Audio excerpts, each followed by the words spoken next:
dhammaan asxaabta waa idin salaamay. fadlan channelka subscribe saar, asxaabtaadan u share garee, videogana like garee. laakiin maanta waxaa idin wadaa sheekooyinkii hore sheeko ka duwan oo aad u cabsi badan. aniga iyo faamilkayga waxaan degnayn baadiyaha. maalin ayaa wuxuuna soo waday aabbahay si uu magaalada noo soo dejiyo. aniga run ahaantii murug weyn iguma haynin, waana iska soo raacay. anigoo xiiseynaya magaalada ayaan soo baxay. markaan soo raacay run ahaantii waddo dheer ayaan soo marnay, waxaana imaanay magaalada. magaaladu waxay ahayd meel aad u cajiib ah. meel kasta waxaa ka dhisan dabaqyo aad u dhaadheer. dabaqyadaasna waxay ahayn kuwo aad u qurxan, laakiin anaga meesha degnay dhibka ka jira ayaa wuxuu ahaa agagaarkeena ayaa waxaa ku yaalay dabaqo aad u duqooway, kuwaasoo cabsi leh. laakiin anaga waxaa degnayn dabaq gees ku yaala kaasoo aad u qurxan. meesha dabaqyaasha duqoowa ku yaalaan iyo meesha anaga degannahay way kala xirnaayeen. aabihii markuu dabaqa i keenay dhala ayuu ii daaray, wuuna iska baxay asiga. run ahaantii ma ogeyn aabihii meeluu aaday, laakiin waxaan moodayay inuu baxay. aniga waxaan ka baqayay dabaqa duqa ahaa ee nagu degnaa. dhaladana waa isku buujinayay, laakiin mar ayaan waxaa damcay inaan bannaanka aado. ciyaalka bannaanka ku dheelaya inaan la dheelo ayaan doonayay. waxaana u soo degay hoos si aan ciyaalka ula ciyaaro. laakiin meesha markaan imaaday wax ciyaal ah maysan joogin. waan la yaabay, laakiin waxaan go'aansaday in aan keligii meesha aan ku ciyaaro. anigoo wiifooga iskaaga ciyaaraya ayaa waxaa maqlay shanqar geeskayga kasoo yeeraysa.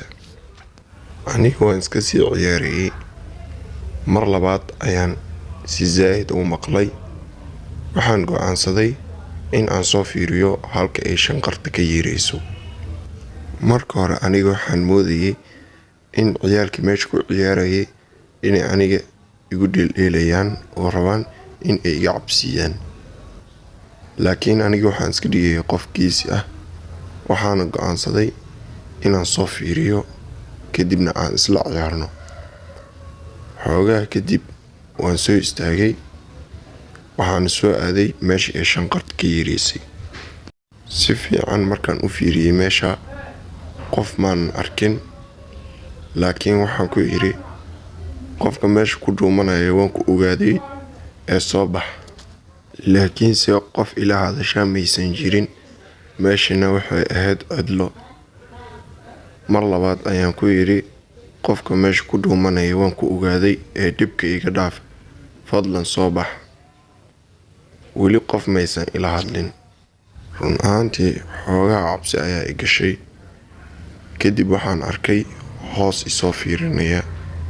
aniga waan dhoola caddeeyey si ligaaga dareemin cabsi.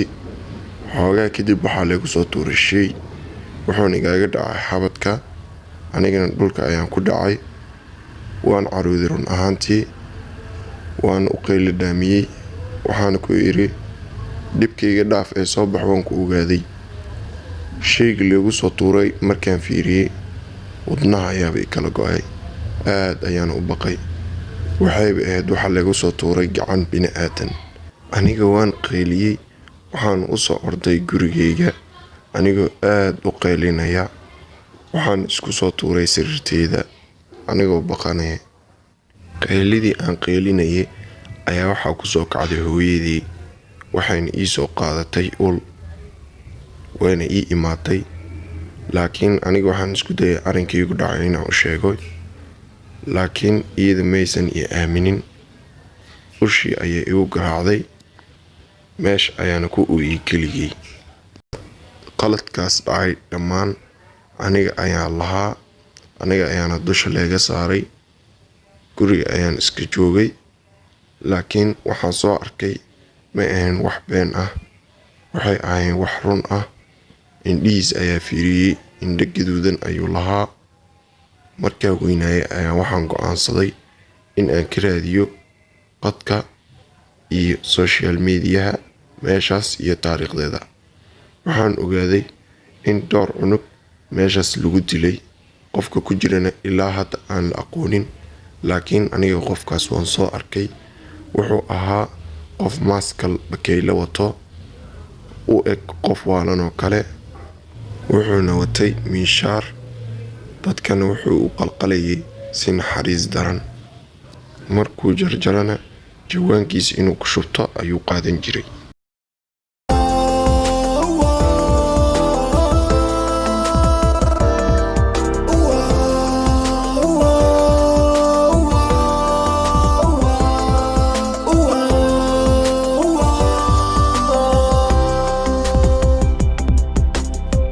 내가 포기하고 싶을 때도 나는